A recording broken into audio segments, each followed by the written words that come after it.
Sering mati itu kan kalau mungkin tidak mau dipasangi lampu yang belakang itu. Untuk gangguan seperti itu mistis, seperti orang tua, seperti anak kecil-kecil itu sering ganggu, seperti noni-noni Belanda itu ada Mbak, ini di depan di sini ada. Ya mungkin kalau saya mungkin saya kalau sudah belum pensiun mungkin ya senang malahan sini. Sering diganggu sama noni Belanda yang cantik-cantik itu di sini.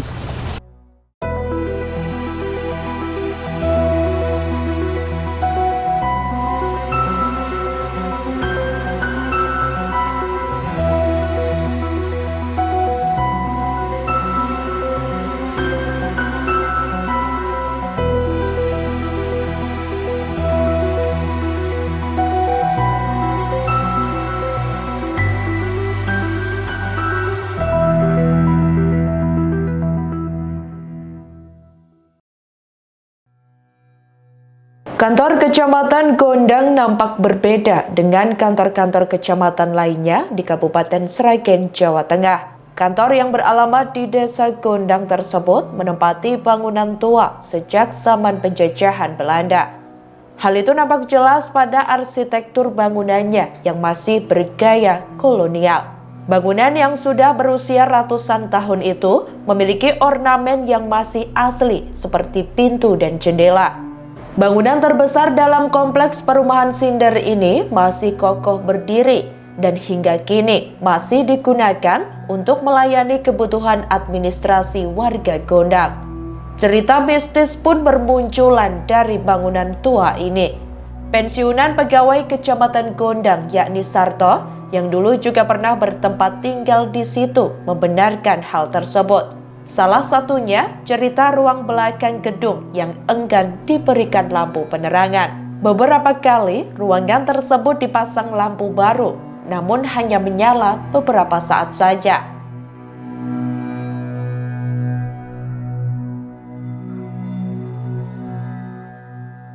Ya, untuk dulunya itu kantor kecamatan ini ya juga bangunan Belanda zaman dulunya itu kantornya itu di kecamatan, untuk kecamatan Gondang itu di sana, di pasar sana dulu.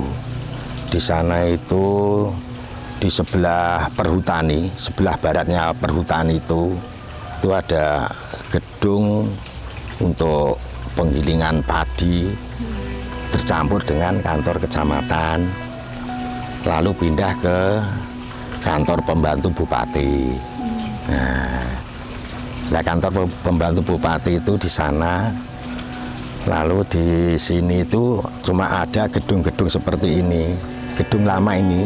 Itu juga ada yang menempati, tapi bukan dari pihak pemerintah kecamatan, enggak. Dari orang zaman dulu, ya seperti angkatan darat seperti itu yang menempati, yang sudah lama di situ, ya untuk istilahnya untuk menempatkan pemerintahan kecamatan itu di sini, gitu, supaya dipindahkan di sini.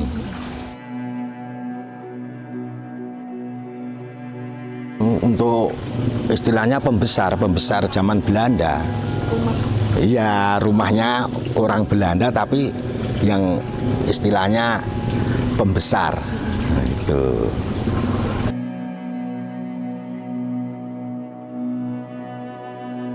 Yeah, pembesarnya pabrik gula itu kan zaman Belanda kan bertempat di sini.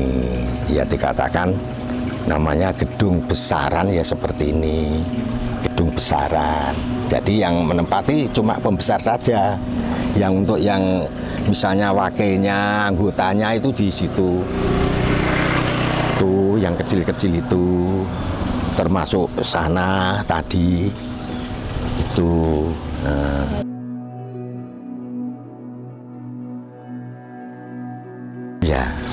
Ya itu yang dinamakan gedung pembesaran itu, yaitu gedung pembesar istilahnya itu. Ya, untuk pembesar saja.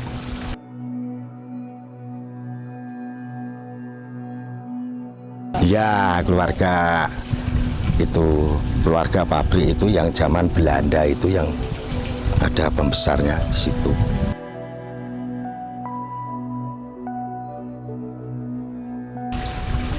Kalau menurut ceritanya untuk orang tua-tua itu, katanya dulu itu pabrik gula itu seharusnya di sebelah selatan rel kereta api itu, gitu loh. Lah, kenapa kok nggak di sebelah selatan rel kereta api, kok malah bangun di sebelah utara rel kereta api? Nah, itu kan nggak cocok sama zaman kerajaan, itu kan nggak cocok itu. Wong ini untuk pabriknya saja saya suruh bangun di sebelah selatan rel kereta api, kok di sebelah utara. Akhirnya nggak jadi, urung toh. Urung akhirnya bangun di Sragen itu di sebelah selatan rel kereta api itu sampai sekarang ini itu.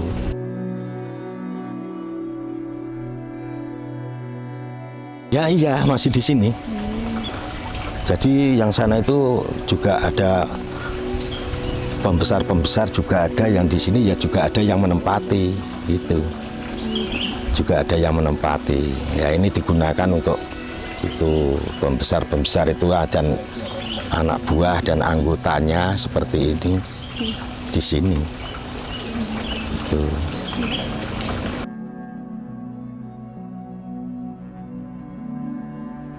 Ya untuk untuk ruangan seperti misalnya ruang tamu, terus ruang kamar-kamar itu kan ada kamar-kamarnya dulu, itu kamar-kamar. Nah itu.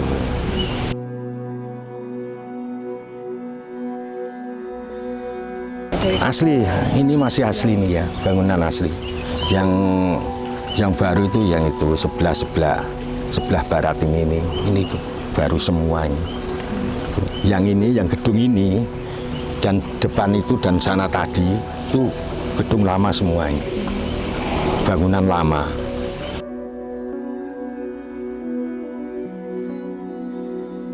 Ya masih asli Mbak. Ya. Cuma dulu itu ada yang ada pintunya, ada yang tidak ada pintunya itu. Cuma apa itu istilahnya, cuma kusen-kusen itu saja. Dulu. Iya. Ya.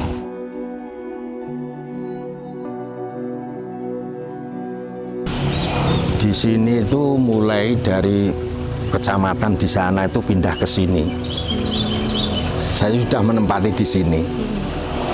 Pindahan dari pasar sana, lalu kan diambilkan dari pihak itu angkatan darat itu, tentara itu suruh menempati sini. Akhirnya saya dari sana pindah ke sini. Tapi saya masih sekolah di sana. Ya. Sampai lulus di sana, sampai saya di SMP aja ngelanjut dari sini.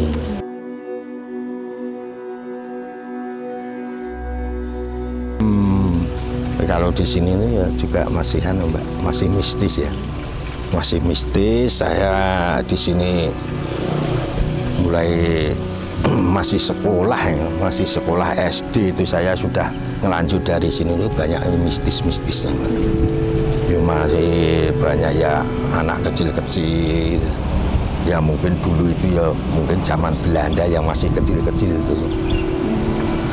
Itu kan sering, istilahnya sering ganggu itu kan, seperti itu. Tapi kalau enggak, dia itu enggak ganggu, ya juga enggak mau ganggu gitu loh.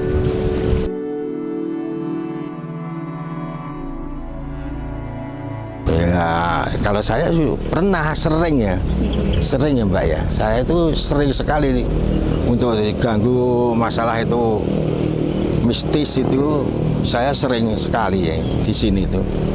Saya itu sampai itu ya enggak bisa, istilahnya enggak bisa tidur ya, cuma ya di sini.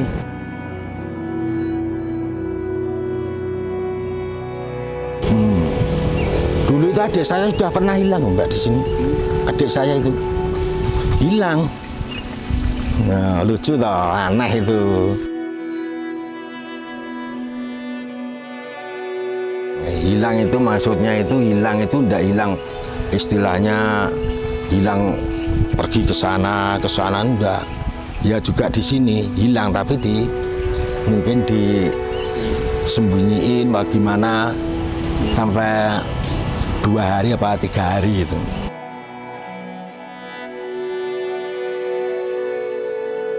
Ya iya diajak bermain. Itu aja saya sampai bingung, saya enggak pernah tidur di sini untuk memikirkan adik saya itu. Itu aja, itu masih kecil, umur ya yang masih kecil, masih tulan, itu masih tulannya itu aja masih tapi saya dulu itu ya karo wong tua piye carane iso ndang bali bocah kuwi sampai saya itu bawa tampah sama tontor sentir itu sama pacul guwang saya bawa ke bawah pohon itu belum pulang saya kon nunggoni di situ saya ndak ya berani tapi nggak kuat mungkin nggak kuat ini untuk mata ini sudah mau tidur saja tapi saya biarkan di situ tapi ya untuk tontor itu sama pacul itu ya juga di situ ada tahu-tahu udah pulang di rumah saya.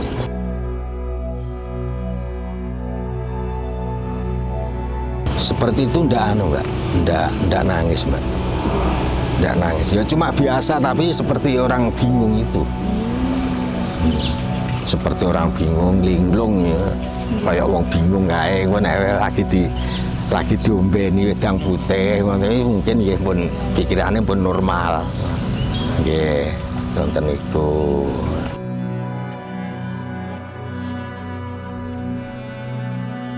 Juga ada ya seperti itu misalnya dari warga sana tapi bukan lingkungan loh orang lain tuh juga ada ya tapi ya istilahnya harus manut aturan di sini istilahnya manut aturan di sini itu ya enggak boleh seperti ini misalnya ganggu itu enggak boleh.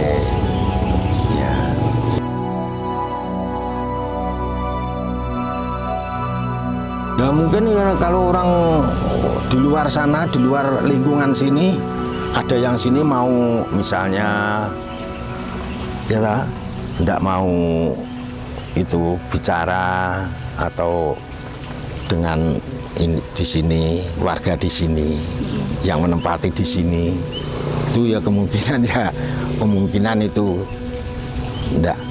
tidak awet itu ya juga ada. Yang sering diganggu itu juga ada yang dulu yang terakhir ini ya Mbak ya yang terakhir saya sebelum pensiun di sini ya mau pensiun tuh mau ya masih ada 1 tahunan ya itu loh asem itu kan ada pohon asem itu nah, itu dari Jawa Timur sana Mbak dari Ngawi apa dari mana itu? Nah, saya tanya, Pak, lan jenengan ajeng napa? Ajeng ngemeki asem, Pak. Lan jenengan ngemeki asem niki napa ampun ngomong karo sing duwe? Lah sing duwe sinten? Lah sing duwe aku, Pak. Aku nang kene awit jaman dhisik. Lah niki pun niki pun kula tebas niki pun kula bayar tenggene tiyang mriku. Jenengan ampun mriku. Wong mriku niku cara-carane niku sing ngendakne niku kula. Yang punya kuasa itu di sini saya karena yang menempati saya. Gitu. Ya akhirnya kalau kamu nggak mau turun, ya silahkan ada resikonya tanggung sendiri. Itu cuma mendapat baru 3 kresek itu. Kresek besar-besar itu bawa pulang sana ke Jawa Timur akhirnya kecelakaan, Mbak, meninggal tuh. Jadi yang di sini itu untuk nebas asem itu sudah dikasih uang, tapi yang dikasih uang itu tidak bicara sama saya, gitu. Akhirnya ya menurut aturan sendiri kan akhirnya seperti itu.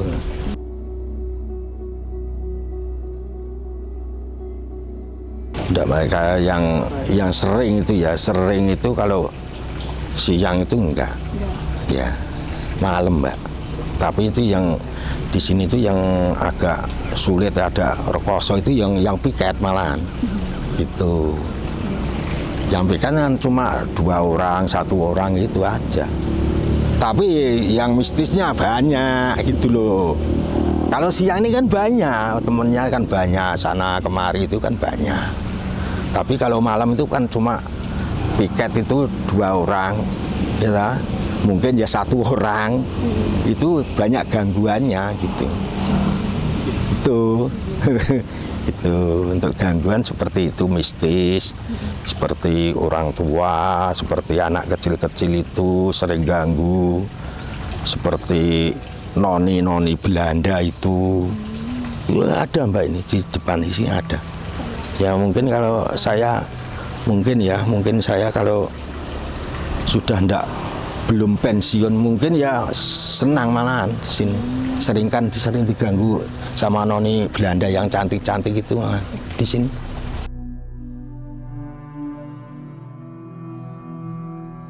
Sering mati itu kan kalau mungkin tidak mau dipasangi lampu yang belakang itu. Jadi Ada. Itu malah orang tua yang sana. Belakang yang tadi yang saya ceritakan ini rumah saya. Yang sini ini ada.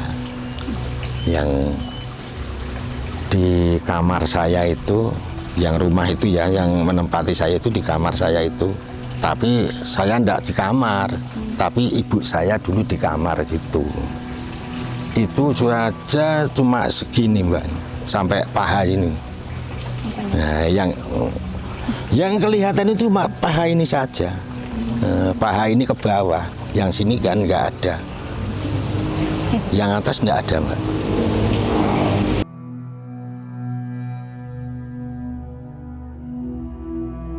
Itu kan ceritanya orang tua-tua dulu.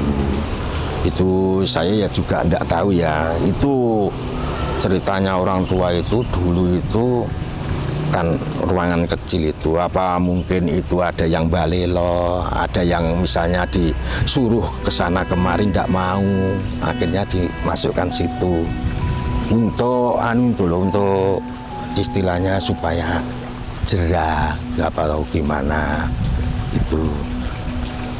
Kalau zaman dulu tuh nggak mungkin jerah tuh, Mbak. Ya cuma ya mungkin ya alas dah meninggal biarkan saja. Mungkin zaman Belanda seperti itu, tidak mungkin di mesake, iya dimesake kon mule kon ya, tidak mungkin zaman Belanda itu tidak mungkin ada supaya jerah ya biar meninggal di situ. Kemungkinan seperti itu ya, gitu kan seringkali kan ada yang mistis-mistis seperti itu. Diketahui, kantor tersebut juga sudah ditetapkan sebagai cagar budaya Kabupaten Sragen. Karena sudah ditetapkan sebagai cagar budaya, maka kantor tersebut kini sudah tidak dapat diubah lagi wujudnya.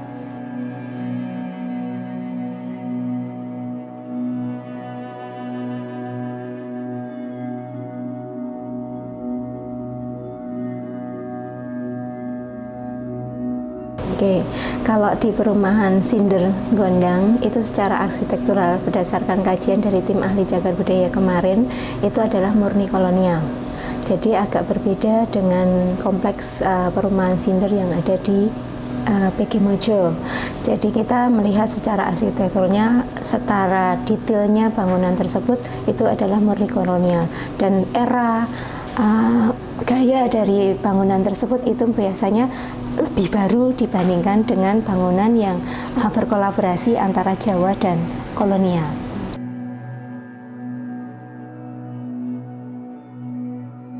pada masa itu adalah bangunan modern, karena kebetulan untuk di arsitektur sendiri itu gaya-gaya itu menyesuaikan dengan masanya. Jadi ada beberapa gaya jengki itu antara perpaduan antara Jawa dan kolonial itu berpadu di dalam satu bangunan. Kemudian faset-fasetnya itu ada mengandung unsur Jawa, ada mengandung unsur kolonial. Tetapi untuk masa-masa era kemudian yang lebih sekitar 1920-an itu muncul gaya arsitektur yang murni kolonial. Jadi kita bisa memperkirakan pembangunan dari bangunan kelompok Sinder yang ada di Gondang itu adalah era-era antara 1920 sampai 1925 itu secara arsitekturalnya.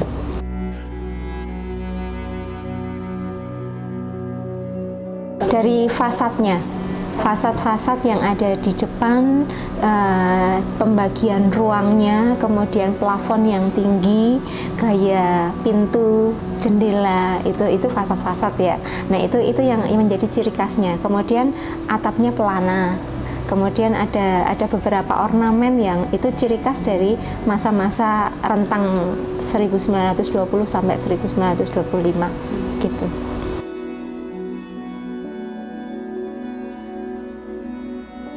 Kalau rumah Sinder sendiri itu sebenarnya dipergunakan ataupun dibangun, disediakan untuk para pekerja waktu itu yang mereka dianggap bertugas selaku Sinder tebu. Jadi di beberapa tempat di wilayah yang perkebunan tebu itu dibagi per wilayah beberapa Sinder begitu. Kemudian di antara rumah-rumah Sinder itu pasti ada beberapa yang dipergunakan selaku gudang, ada satu bangunan besar yang dipakai untuk selaku rumah ataupun kantor dari administraturnya gitu.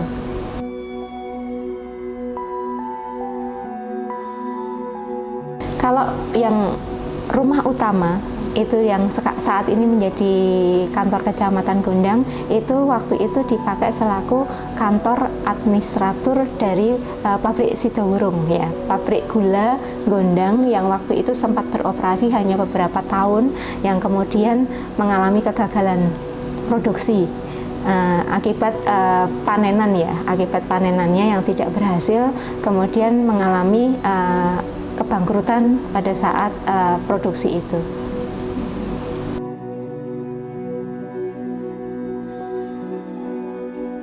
Kita di sini untuk tahapan penetapan cagar budaya itu ada dua tim yang bekerja. Satu adalah tim pendaftar cagar budaya, itu yang bertugas untuk menginventarisasi data cagar budaya yang setiap tahun mereka akan keliling melakukan survei, melakukan pendataan di setiap kecamatan, potensi-potensi objek yang diduga cagar budaya. Mereka melakukan inventarisasi, kemudian dibuat di dalam sebuah database. Nah nantinya kemudian akan dilanjutkan kepada data-data yang sudah didapat, itu akan dilanjutkan kepada tim kedua. Tim kedua itu adalah tim ahli cagar budaya yang mereka dipilih ataupun ditunjuk untuk menjadi tim ahli cagar budaya melalui asesmen dari Kementerian Pendidikan dan Kebudayaan. Jadi kita 5 orang, kebetulan kita punya 5 orang, itu satu dari akademisi, kemudian yang kedua itu adalah dari arsitek, yang ketiga adalah dari pakar hukum, kemudian yang keempat itu adalah budayawan, yang kelima adalah arkeolog. Nah, kita berlima itu harus melewati asesmen atau ujian yang dilakukan oleh BNSP ya. Nah, sebelum kita memiliki lisensi bahwa kita mendapatkan asesmen untuk melakukan ataupun ditunjuk selaku tim ahli cagar budaya, kita tidak bisa melakukan kajian. Jadi kita ada sertifikat yang dikeluarkan dari BNSP bahwa kita layak untuk menjadi tim ahli cagar budaya. Nah, setelah data itu masuk ke tim ahli cagar budaya, nanti data itu akan kita olah, kita akan melakukan pengkajian sekaligus kunjungan verifikasi dan validasi data ke lapangan. Baru setelah itu kita akan menyusun kajian yang akan menjadi dasar penetapan dari sebuah cagar budaya. Yang menetapkan cagar budaya adalah bupati wilayah kabupaten setempat. Kalau misalnya objek yang kita ajukan dari tim pendaftar cagar budaya itu ada di sebuah kabupaten. Tapi kalau objek itu terletak di antara dua kabupaten, yang menetapkan itu adalah gubernur. Seperti contohnya adalah Sangiran. Sangiran itu bukan bupati yang menetapkan sebagai cagar budaya, tetapi adalah gubernur. Kemudian Sangiran itu menjadi situs cagar budaya internasional yang World Heritage-nya, itu berarti yang harus menetapkan adalah menteri. Begitu. Jadi tingkatannya ada beberapa tingkatan, ada pemeringkatan istilahnya. Cagar budaya itu ada tingkat kabupaten, ada tingkat provinsi, dan tingkat nasional. Begitu Mbak prosesnya.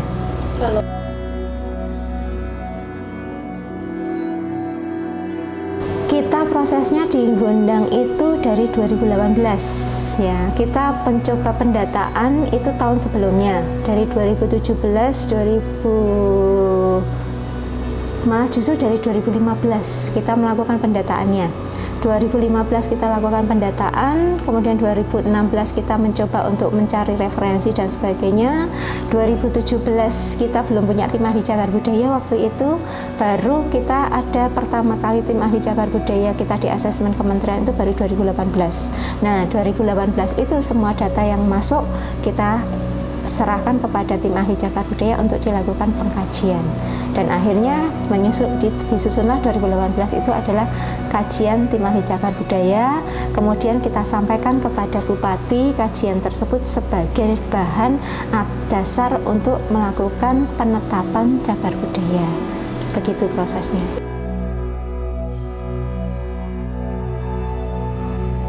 Ya, pertama kali kita melakukan penetapan dan kemudian berlanjut di tahun-tahun berikutnya, begitu. Karena Sragen memiliki potensi besar untuk cagar budayanya, begitu.